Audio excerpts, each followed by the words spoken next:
So in part 2 of the supplement guide, let's talk progesterone and pregnenolone, and then we will also cover combating estrogen dominance.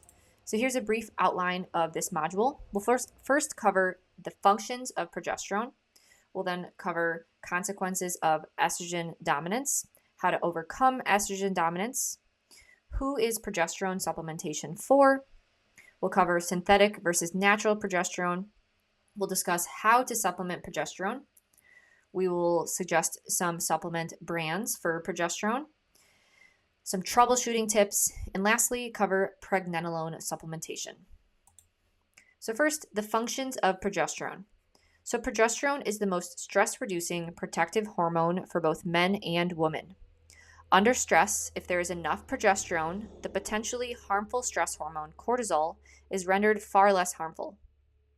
Progesterone is the primary progestational hormone, meaning it's supportive of pregnancy. Provided, it's incredibly protective and has many essential functions in the body outside of pregnancy alone, for both males and females. So other essential functions of progesterone include it's essential for the release and conversion of thyroid hormone, which is of course crucial for an optimal metabolism. And as one of the 3 sex hormones produced by the body, it's crucial for maintaining the proper amount of estrogen in the body. So estrogen dominance. Many people that are low in progesterone and thus lean towards being more estrogen dominant. So when we have too much estrogen and are not producing enough progesterone, we become estrogen dominant. Similarly, if we are too low in estrogen, thus not ovulating, we're not producing enough progesterone and yet again are estrogen dominant. Adequate progesterone levels help keep estrogen in check. So here's 4 different scenarios that can lead to estrogen dominance. First, elevated estrogen, normal progesterone. Second, low estrogen, but even lower progesterone. Number 3, normal estrogen, low progesterone. And number 4, elevated progesterone, but even higher estrogen. So estrogen dominance is where one's estrogen and progesterone levels are imbalanced, favoring estrogen over progesterone, no matter the total numbers that are showing up on blood work. Because remember, blood work is often not the best indication of estrogen levels. Studies have shown that tissue estrogen levels can be 50 times higher than blood estrogen levels, since estrogen often accumulates in the tissue rather than in the blood. Lab work only looks at blood levels. Now, estrogen is not bad, but excess estrogen levels relative to progesterone levels contributes to increased age spot formation and increased iron absorption, which could prove problematic. Synthetic hormones like birth control pills, stress, a protein deficiency, and poor liver detoxification all contribute to increased estrogen levels. And this rings true especially for women in perimenopause, menopause, and postmenopause, when estrogen levels may test low for blood work, but their symptoms are pointing more towards estrogen dominance. The worst possible thing at this point is to take synthetic estrogen. We'll discuss actual safe solutions later on in this guide. It could be the case, and is likely the case, that there is just excess estrogen stored in the tissues. So another consideration when it comes to estrogen dominance is that estrogen dominance and hypothyroidism often correlate and go hand in hand, because low thyroid leads to increased estrogen levels and decreased progesterone levels. Adequate thyroid is absolutely essential for both the production of progesterone and the detoxification of estrogen by the liver. That said, anyone who has spent time in a hypothyroid state or has other thyroid hormone imbalance seriously needs to consider the role that estrogen dominance is contributing to their issues. A lack of thyroid hormone available will result in elevated circulating estrogen, which will be stored in the tissues. It also leads to inadequate progesterone production, which increases the imbalance between these 2 hormones. There's a negative feedback loop that occurs when one is dealing with estrogen dominance or hypothyroidism, because the more hypothyroid one becomes, the more estrogen dominant. The more estrogen dominant one becomes, the more hypothyroid. Excess estrogen disrupts the thyroid by, first, blocking the thyroid from releasing thyroid hormone. Second, blocking the liver from converting T4 into active hormone T3. And 3, blocking the cells from being able to utilize active T3 hormone. All of which lead to low cellular energy and the development of disease at the weakest points. Another serious issue connected to progesterone deficiency and estrogen dominance is the development of thyroid nodules and goiters. There are proteolytic enzymes that allow the thyroid to release stored thyroid hormone into the bloodstream. These enzymes are in part activated by the presence of progesterone. Conversely, estrogen inhibits these enzymes, which blocks the thyroid from releasing thyroid hormone. When the thyroid gland continuously produces hormones it cannot release, this leads to a buildup within the gland, which leads to an enlarged thyroid gland. Thyroid nodules are when this buildup occurs in a smaller part of the thyroid gland. So goiters are when the buildup occurs in larger areas of the thyroid gland, which are actually visible. So the presence of thyroid nodules or glands is a good indication that one is already estrogen dominant, and lowering estrogen levels is a must in their recovery, as thyroid nodules and goiters can shrink when estrogen dominance is addressed properly. All right, let's discuss overcoming estrogen dominance. So this can be significantly improved with lifestyle and dietary changes alone. However, some people can benefit from occasional and proper bioidentical progesterone supplementation. So step 1, reduce estrogen overproduction. Step 2, lower estrogen receptors. 3, detoxifying estrogen. And 4, supporting with progesterone. So let's dive in. First, reduce estrogen overproduction. So aromatase is an enzyme in our fat cells that converts androgens like testosterone into estrogen. So in the context of low thyroid, we see an increase in the total amount of aromatase and an increase in this enzyme's activity. So this results in more estrogen produced at a faster rate. Not only does this lead to excess estrogen production, but also low testosterone in women, which is also not a good thing. So it's important to drastically reduce this overproduction of estrogen by decreasing aromatase and aromatase activity. So things that lead to an elevation of aromatase activity include excess cortisol, aging, heavy alcohol consumption, prostaglandins, a high PUFA diet, prolonged calorie deficits, constant low-carb dieting, high prolactin, removal of ovaries, estrogenic foods, obesity, mold exposure, high use of toxic products, and xenoestrogens. So then decreasing aromatase activity would then look like lowering stress, avoiding alcohol, eliminating PUFAs and focusing on saturated fats, eating enough food, including seasonal healthy carbs, including enough calcium in the diet to keep prolactin in check, eliminating estrogenic foods like soy, maintaining a healthy weight, eliminating toxin exposures, removing yourself from a moldy environment and going through adequate detoxification if you're exposed, and not using products like xenoestrogens and plastics for home cleaning and personal care products. So one notable supplement that is advantageous for lowering this aromatase is vitamin E. So vitamin E has been shown in studies to decrease estrogen levels by 55% in just 10 weeks. All right, step 2 is to lower estrogen receptors. So we want low activity of estrogen relative to progesterone. The more receptors there are and the more active estrogen is, the more damaging and debilitating estrogen dominance will become. So step 1 will help reduce overall estrogen receptors and levels, but in order to actually lower the activity, we really want to be prioritizing lowering systemic inflammation. Inflammation increases the production of enzymes that prevent estrogen from being detoxified by the liver. Provided, this then encourages estrogen to be recirculated and accumulate in the tissues. Lowering inflammation looks like ensuring we're reducing toxic product exposure in our environments, in our skincare, cleaning products, cleaning up our diet, maintaining a healthy weight and lifestyle habits, and minimizing foods that are noticeably causing a lot of gut disruption. In regards to cleaning up the diet, eliminating PUFAs is the absolute first and necessary step, as PUFAs also prevent some proteins from binding to estrogen that helps reduce its activity. They're also very inflammatory and disrupt gut health, which will lead to overall higher levels of inflammation on a systemic level due to increased gut permeability. All right, step 3 is to start detoxifying estrogen. The primary components that will encourage the storage of estrogen, not what we want, include estrogen itself, which is why we work through steps 1 and 2. Too little protein in the diet. Try to hit about 1 gram of protein per pound of body weight, or just slightly under. Too little carbohydrate in the diet for specific needs, and these needs will vary greatly from person to person. High PUFA consumption. Elevated endotoxin exposure as a result of poor gut health, poor eating habits, or toxic exposures in the environment. B vitamin deficiency, or any nutrient deficiency that can disrupt liver detoxification.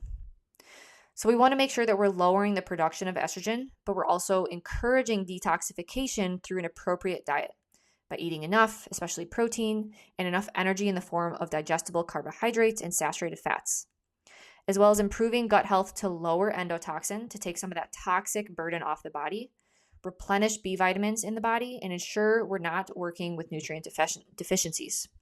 Remember, your liver performs over 500 tasks, and one of them is to detoxify estrogen.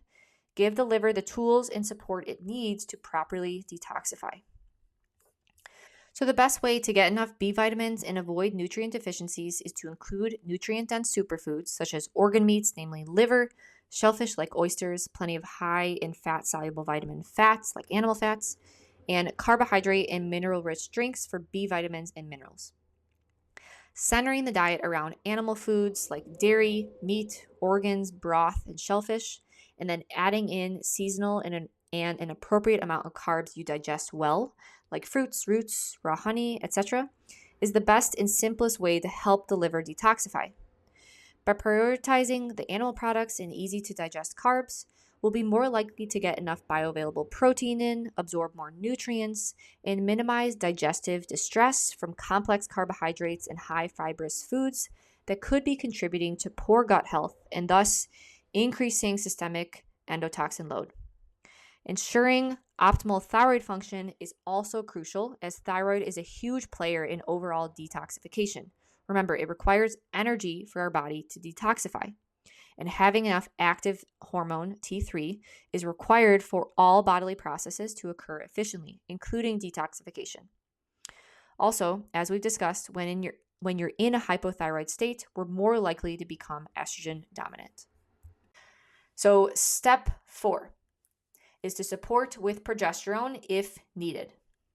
So provided that estrogen dominance is an imbalance between estrogen and progesterone, with progesterone being lower, it's helpful to increase one's progesterone levels to shift the ratio back into a more proper balance. This is not a root cause solution, but more so a helpful tool, as we'll still need to address what led to elevated estrogen in the first place. So who is progesterone supplementation for? Anyone struggling with hypothyroidism or Hashimoto's is a prime candidate for progesterone supplementation. As discussed, estrogen dominance goes hand in hand with impaired thyroid function. Bioidentical progesterone supplementation can help these individuals overcome their estrogen dominant state in combination with lifestyle, activity, environmental, and dietary changes that work to reduce estrogen production. In addition, the following symptoms and conditions have been shown to benefit from progesterone supplementation: histamine intolerance, constipation and other digestive issues, early menopause, menstrual irregularities, infertility, systemic fatigue, depression, endometriosis, migraines and headaches, food intolerances, hypoglycemia, and hirsutism. This is not to say that everyone needs to take progesterone, but doing a quick assessment of your prior menstrual history, your thyroid health, your overall stress levels, your past and current food consumption, and overall symptoms can be a really good way to guide whether bioidentical progesterone supplementation is beneficial for you. So synthetic versus natural progesterone replacement. So oftentimes when you go to the doctor for hormonal replacement, you'll be provided with a synthetic progestin. This is not the same as bioidentical progesterone supplementation. Instead, this is the same type of synthetic progesterone you would find in birth control pills or hormonal replacement therapies. Synthetic progesterone is a chemical that closely resembles progesterone and works by stimulating progesterone cell receptors. This dose does not actually raise the body's level of progesterone. There are a lot of negative consequences that are associated with synthetic progesterone, such as cell growth, headaches, nausea, heart attacks, fatigue, mood changes, liver and eye problems, and so on. All of these side effects are not attributed to bioidentical natural progesterone supplementation, but instead the synthetic progestin. So as mentioned above, there are several conditions that would benefit from bioidentical progesterone supplementation, and there are virtually no side effects. The one thing to be cautious about is if you are a cycling female, taking progesterone at the wrong time in your cycle can either push back your cycle or stop it temporarily.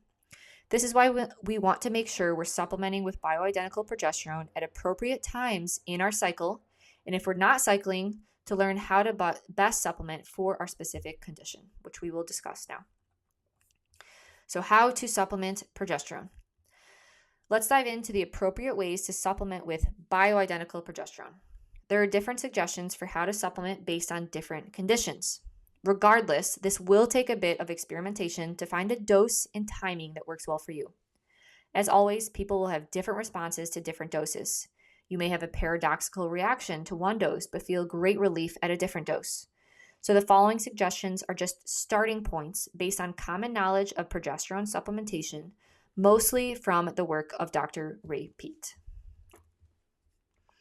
So for hypothyroidism, let's cover this condition first. Hypothyroidism, if you are premenopausal, try 3 drops 1 to 3 times a day, only during days 14 to 28 of your cycle, because it is important to only supplement during the second half of your cycle after ovulation.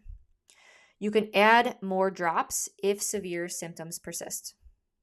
Now for perimenopausal and postmenopausal women, you can do 3 drops 5 times per day for 2 to 4 weeks, and then continue with 3 drops 3 times a day as long as symptoms do not pick back up.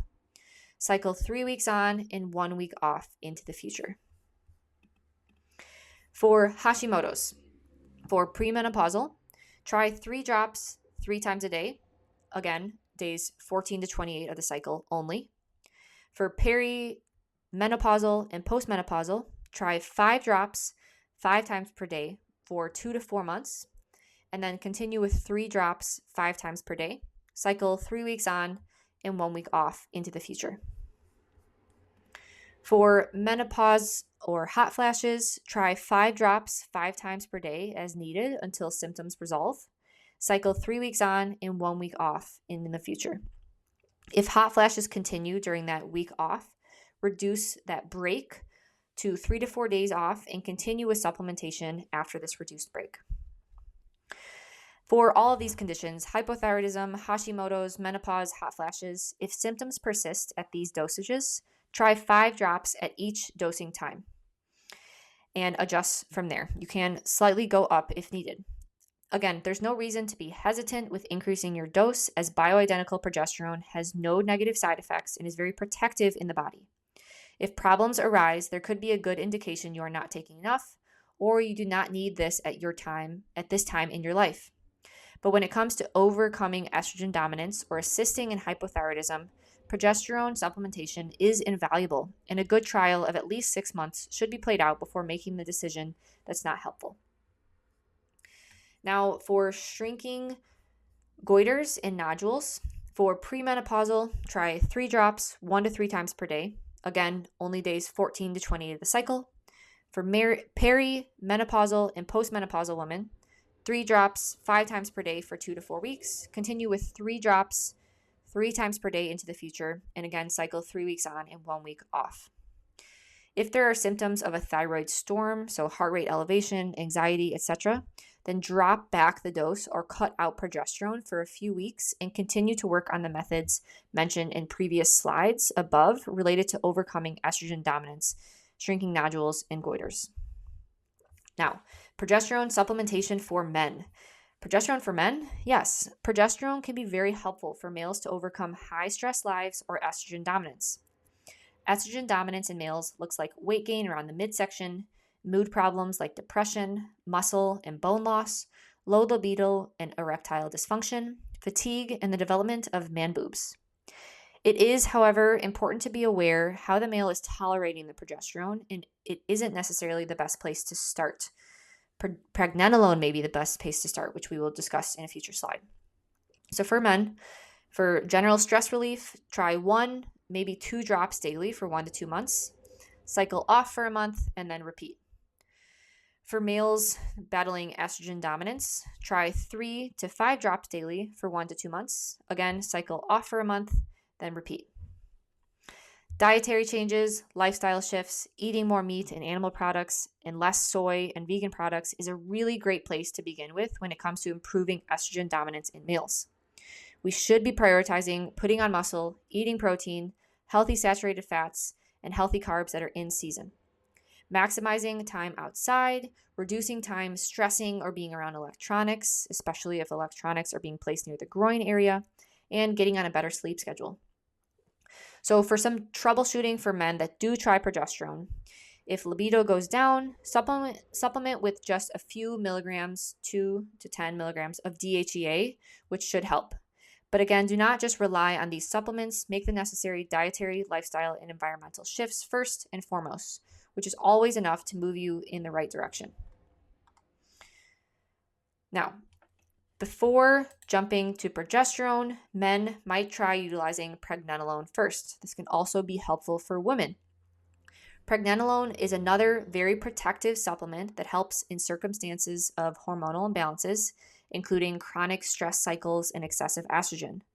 So if we check out this hormone pathway image, pregnenolone is a steroid precursor, aka a building block, made from cholesterol. Since pregnenolone converts to progesterone and DHEA, its effects will parallel those supplements. Sometimes pregnenolone alone can be enough for men and some women. So it's more beneficial to take pregnenolone for certain conditions in certain people and progesterone for others. But in general, they will have overlapping effects, so you don't need to take both. Dr. Pete says progesterone is a, quote, stronger medicine like thyroid, but pregnenolone is, quote, an anti-aging food supplement such as a vitamin. Individuals with hypothyroid are typically dealing with a pregnenolone deficiency since the body requires thyroid hormone to produce pregnenolone. Typical dosing for pregnenolone is anywhere from 25 to 100 milligrams a day. Smaller doses can be used for maintenance. A larger dose, say 100 milligrams or more, can be used to see if your body reacts to the pregnenolone. Having a positive reaction, example feeling calm, higher body temperature, this is a good indication that your body needs more pregnenolone and that this will be a very helpful supplement for you. Having no reaction doesn't necessarily indicate you don't need it. It just means you may not be as affected by it. This is recommended for high-stress individuals or those who have dealt with hypothyroid for a while or who are dealing with hormonal imbalance. There are no harmful side effects of pregnenolone, and no taking both pregnenolone or progesterone. This will not impact your endogenous production. Both stimulate their own synthesis, so if you take them, the body's ability to synthesize them is not suppressed. Okay, so 4 brand supplement suggestions. So not all progesterone supplements are created equal. As mentioned, synthetic progestin does not compare to natural bioidentical progesterone whatsoever. With that said, natural products can also vary widely from the different carrier oil used to the actual strength and validity of the contents. So as a result, there are very few progesterones we can confidently recommend, and we list these below. So first, Progest E, which is Dr. Ray Peat's product. The carrier oil is vitamin E, and it can be applied topically, but it's best orally in the mouth. Serving size is 3 small drops, about pea sizes, and each of them contain about 3.5 milligrams of progesterone. So Progestine, which is Georgi Dinkov's product from Idea Labs, where the carrier is SFA esters, and it can be applied topically or orally. So the serving size is 12 drops, which contains 20 milligrams of progesterone. So to get the same serving as recommended in this brand, you would want to figure out how many drops you intend to do and then divide. For example, if you're doing 3 doses of 3 drops, each 3 drops would be 9 milligrams of progesterone. So if you do about 6 drops of this product, which would get you 10 milligrams per serving, Do this 3 times a day in this scenario. More information on this product can be found in a forum post by Georgi Dinkov, and the link to that is in the PDF document of this module script. Next up, Protect by Lifeblood. So the carrier oil is vitamin E and MCT oil, and this can be applied topically, but it's best orally. So the serving size is about 3 drops, each of which contain about 3 milligrams of progesterone. You can use code STRONG10 to save 10%. Now for pregnenolone, we like the Health Natura product, which is a pure powder form where you can tightly control the dosage, and you can use Strong Sistas for 20% off. Just another reminder, you do not need to take both pregnenolone and progesterone. Okay, so how do we actually take progesterone? So as described, some of them can be taken both orally and topically since they can be absorbed through the skin. So if you have sensitive digestion, this may be a good route to start with to see how you do. The most common way to take progesterone oils, however, is through the gums. So pull your bottom lip out and drop the desired amount into the gap between your lower teeth and your bottom lip right on the gums. Either use a clean finger or use your tongue to rub the solution into your gums. It's very easy and there are no pills involved, which is a refreshing case for many people who are used to having to guzzle down dozens of pills a day. So if this route causes stomach issues, you can then try the topical application on your skin. One example is around your belly button. So some troubleshooting tips. So it's important to remember that your optimal dose and time may be different than what's recommended in this guide. So if symptoms persist or get worse that are related to estrogen dominance, then go ahead and try increasing your dose or adding in another dosage during the day. Do not think it is because you are messing up your hormones taking progesterone, as that is not the case. Bioidentical progesterone does not behave the same way in the body as a synthetic supplement, and it's not going to cause lasting damage. So some examples of differences in individuals. Some report taking progesterone before bed to be very therapeutic and actually helps them sleep, while others report that taking progesterone before bed keeps them up with energy. So you just need to experiment here and see what actually works for you. It's still recommended to spread out your dose throughout the day.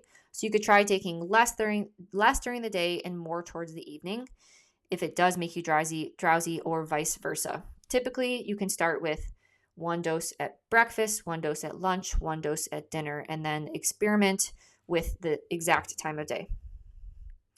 Another note, some people report taking progesterone on an empty stomach can make them nauseous, while others report that they feel it's more effective when taken away from food. Again, it's just something you'll have to experiment with. Commonly, progesterone is taken 3 times a day with breakfast, lunch, and dinner, but this is not a rule to live by as it can be taken at the times that work best for you.